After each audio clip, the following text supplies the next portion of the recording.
Makna tauhid dalam kandungan ayat. Allah na'budu illallah. Makna tauhid terdapat dalam kalimat tauhid. La ilaha illallah. Secara terjemah tekstualnya, la di sini adalah peniadaan, maka diartikan tidak ada. Ilah sering diterjemahkan sebagai Tuhan, walaupun sebenarnya kata Tuhan tidak bisa mewakili secara sepenuhnya makna dari ilah, karena jika kita menggunakan kata Tuhan khawatir dimaknai sesuai Kamus Bahasa Indonesia, dan jika salah dalam hal ini maka akibatnya akan fatal. Maka sebaiknya tetap kita artikan sebagai ilah. Ilah di sini adalah pengecualian. Maka secara tekstual arti dari kalimat La ilaha illallah adalah tidak ada ilah kecuali Allah. Namun untuk memperjelas maknanya, para ulama menafsirkan lagi secara sederhana agar mudah dipahami, yaitu ilah di sini ditafsirkan sebagai ma'bud. Ilah itu makhluk, sesuatu yang dijadikan tempat bergantung, ma'bud, sesuatu yang diibadahi. Kemudian ada satu tambahan yaitu bihakin, yang hak. Karena jika dikatakan tidak ada sesuatu yang diibadahi selain Allah, kenyataannya banyak hal-hal yang diibadahi selain Allah. Kata ini diambil dari ayat. Demikianlah karena Allah itu yang hak. Dan apa saja yang mereka seru selain Dia adalah batil. Surah Al-Hajj 62. Maka tidak ada yang diibadahi kecuali Allah itu tidak cukup, karena pada realitanya banyak yang diibadahi selain Allah. Maka dijadikan lebih spesifik yaitu Allah adalah yang hak dan yang diibadahi selainnya adalah batil. Maka artinya, tidak ada yang diibadahi yang hak kecuali Allah. Atau lebih sederhana, tidak ada yang berhak diibadahi kecuali Allah. Untuk lebih mendalami makna, kita bisa mempelajari satu ayat dalam Al-Quran Surat Ali Imran 64. Ayat ini biasa dibaca Rasulullah ketika salat fajar. Rasulullah biasanya juga membaca surat Al-Kafirun di rakaat pertama dan surat Al-Ikhlas di rakaat kedua yang mana keduanya adalah bermakna tauhid. Surat Al-Kafirun adalah bentuk bara'ah atau keberlepasan diri dari segala peribadatan kepada selain Allah. Adapun surat Al-Ikhlas adalah penetapan bahwa Allah adalah satu-satunya zat yang layak untuk diibadahi. Kemudian terkadang Rasulullah membaca dalam rakaat pertama yaitu surat Al-Baqarah 136 dan rakaat kedua surat Ali Imran 64 dan keduanya juga bermakna tauhid. Rakaat pertama bermakna tentang keyakinan-keyakinan, dalam pembahasan sebelumnya masuk pada kategori, rakaat kedua bermakna lebih kepada aplikasi amaliyah dari tauhid masuk kategori. Mengapa kita menggunakan surat Ali, Imran, 64 dalam memahami tauhid? Ada dua alasan. Alasan pertama, ayat ini digunakan oleh Rasulullah dalam mendakwahkan tauhid pada raja-raja dari kalangan ahlul kitab. Dalam sebuah hadits yang diriwayatkan oleh Bukhari, Abu Sufyan menceritakan isi surat Rasulullah pada Heraklius Raja Romawi.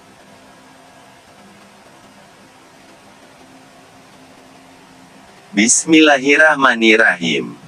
Dari Muhammad, hamba Allah dan utusannya kepada Heraklius, Raja Romawi. Keselamatan bagi yang mengikuti petunjuk, amma ba'du. Saya mengajak Anda dengan seruan Islam. Masuklah Islam niscaya kamu akan selamat. Allah akan melipat gandakan pahala kepadamu. Jika kamu berpaling maka kamu menanggung semua dosa kaum Arisiyin. Katakanlah, wahai ahli kitab, marilah berpegang kepada suatu kalimat yang sama antara kami dan kamu, bahwa tidak kita sembelihan ibadah secara khusus atau ibadah secara umum. Nusuk adalah segala sesuatu yang digunakan untuk takarub atau mendekatkan diri kepada Allah. Tanasuk juga bermakna ta'abud, yang berarti ibadah-ibadah ritual. Begitu pula istilah manasik haji, yang artinya ritual-ritual haji, bukan hanya sembelihan. Mahyaya, hidupku, dalam tafsir Al-Bagawi disebutkan maknanya. Ketaatanku dalam hidupku adalah untuk Allah.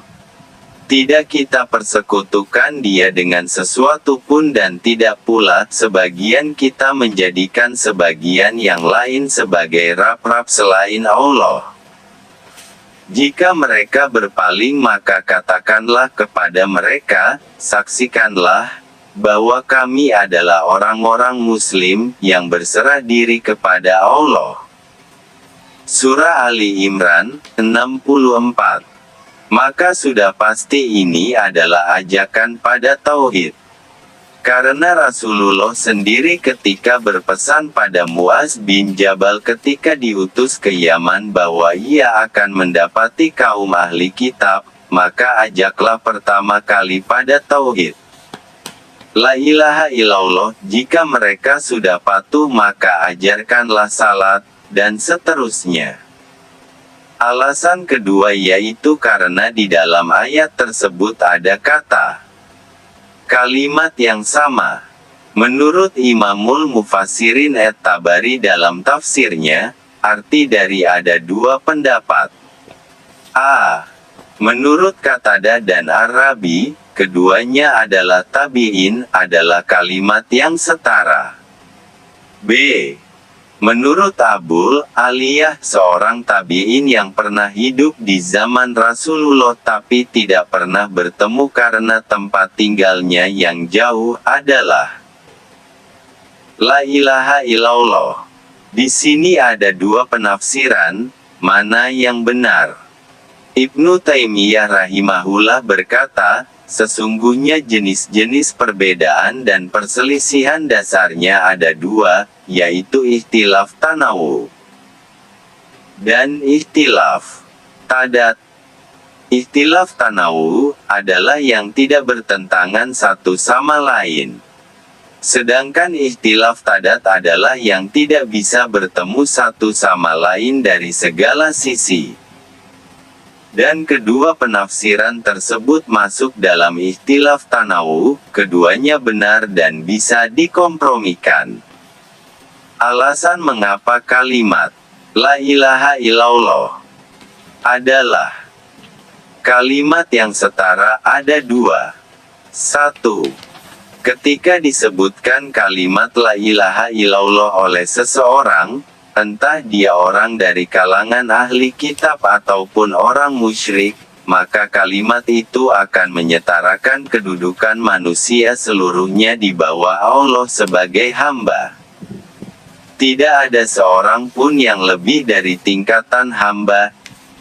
Rasulullah sendiri adalah seorang hamba Allah, walaupun beliau memiliki kelebihan yaitu menjadi seorang utusan yang langsung diberi wahyu oleh Allah melalui malaikat.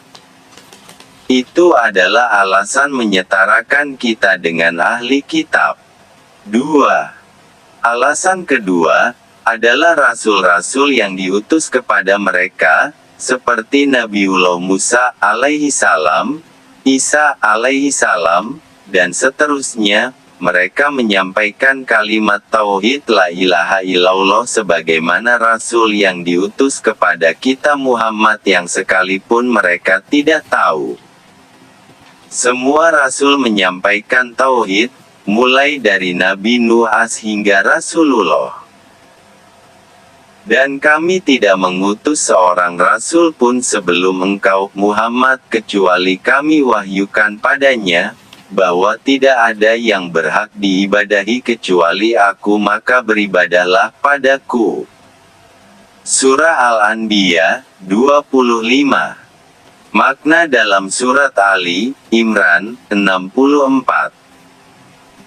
Katakanlah, wahai ahli kitab, orang-orang ahli kitab adalah termasuk orang-orang terpelajar, karena mereka faham tentang kitab-kitab sebelumnya dan mereka sendiri memiliki pegangan kitab. Berbeda dengan kaum musyrik Makkah yang mereka itu, ummiyin, tidak bisa membaca dan menulis, mereka juga tidak punya pegangan kitab sehingga mereka lebih jauh dari hidayah, karena mengada-ada sendiri. Dan orang-orang ahli kitab sudah pernah mendengar dengan jelas tentang sifat-sifat Rasulullah dalam kitab-kitab mereka. Orang-orang yang telah kami beri kitab mengenalnya, Muhammad, seperti mereka mengenal anak-anak mereka sendiri. Al-Baqarah, 146. Akan tetapi justru yang menyambut Rasulullah pertama kali di Madinah adalah dari kaum Khazraj dan Aus, padahal di sana ada orang-orang Yahudi. Orang-orang Yahudi berkata ketika ada perselisihan antara kaum musyrikin Khazraj dan Aus bahwa nanti akan ada seorang nabi yang kita akan berperang bersamanya. Mungkin karena sering mendengar seperti itu, begitu mereka mendengar Rasulullah datang ke kemah mereka dan disampaikan tauhid, mereka langsung menyambut. Marilah kita menuju kepada satu kalimat yang sama antara kami dan kamu, yaitu kalimat La ilaha illallah. Apa makna La ilaha illallah? Satu, bahwa tidak kita ibadahi kecuali Allah. Dua, dan tidak kita persekutukan Dia dengan sesuatu pun. 3, dan tidak pula sebagian kita menjadikan sebagian yang lain sebagai rab-rab selain Allah. Ini merupakan 3 hal yang memaknai kalimat tauhid. Jika mereka berpaling maka katakanlah, saksikanlah bahwa kami adalah orang Muslim. Orang yang berpaling dari 3 hal yang merupakan cakupan dari tauhid maka dia bukanlah orang Muslim. Orang menjadi Muslim ketika merealisasikan 3 hal ini. Tidak beribadah kecuali kepada Allah. Allah na'budu illallah. Lalu apakah makna ibadah? Apa saja cakupannya sehingga kita bisa keluar dari sematan beribadah kepada selain Allah? Secara khusus dalam penerapannya, ibadah lebih cenderung dimaknai sebagai doa. Rasulullah bersabda dalam hadits riwayat Ahmad, sesungguhnya doa itu adalah ibadah. Kemudian beliau membaca, dan Rabbmu berfirman, berdoalah padaku niscaya akan aku kabulkan bagimu. Sesungguhnya orang yang sombong dalam beribadah kepadaku akan aku masukkan neraka jahanam dalam keadaan hina. Surah Ghafir, 60. Dan secara umum ibadah memiliki 2 makna yaitu doa, dan ketaatan. Di dalam Al-Quran disebutkan, wahai sekalian manusia beribadahlah kepada Rabbmu. Surah Al-Baqarah, 21. Ayat ini merupakan perintah pertama dalam Al-Quran jika diruntut dari depan. Di dalam tafsir At-Tabari, disebutkan oleh Ibnu Abbas, beribadahlah kepada Rabbmu maknanya, tauhidkanlah Rabbmu. Perkataan Ibnu Abbas ini ditafsirkan lagi oleh Ibnu Jarir At-Tabari. Beribadahlah kepada Rabbmu, tauhidkanlah Dia, artinya, esakanlah Rabb-mu dalam ketaatan dan ibadah. Ibadah di sini dimaknai mengesahkan dalam ketaatan, dan ibadah, yang maksudnya adalah makna khusus yaitu. Maka ibadah memiliki dua cakupan. 1. Doa. 2. Ketaatan. Doa mencakup dua hal sebagaimana yang disebutkan oleh Ibnu Taimiyah. Ketahuilah bahwa lafaz doa dan dakwah, seruan, dalam Al-Quran mencakup dua makna, doa ibadah, dan doa permintaan. A. Doa ibadah secara umum merupakan ibadah-ibadah ritual seperti salat, puasa, zakat, dan sebagainya. B.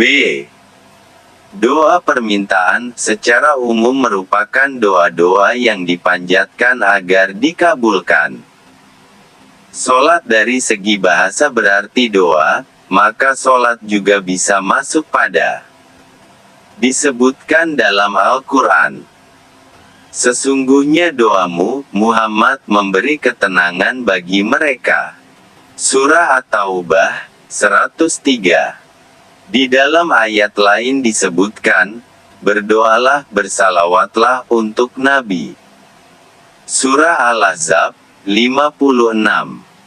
3 poin yang sudah disebutkan, doa ibadah, doa permintaan, dan ketaatan. Semua hal ini masuk dalam satu ayat di dalam Al-Quran. Katakanlah, sesungguhnya doaku, ibadahku, hidupku dan matiku hanyalah untuk Allah Rabb semesta alam. Surah Al-An'am, 162. Solati, maksudnya adalah doa permintaan. Nusuki, bisa berarti sembelihan ibadah secara khusus, atau ibadah secara umum. Nusuk adalah segala sesuatu yang digunakan untuk takarub atau mendekatkan diri kepada Allah. Tanasuk juga bermakna ta'abud, yang berarti ibadah-ibadah ritual. Begitu pula istilah manasik haji, yang artinya ritual-ritual haji, bukan hanya sembelihan. Mahyaya, hidupku, dalam tafsir Al-Bagawi disebutkan maknanya.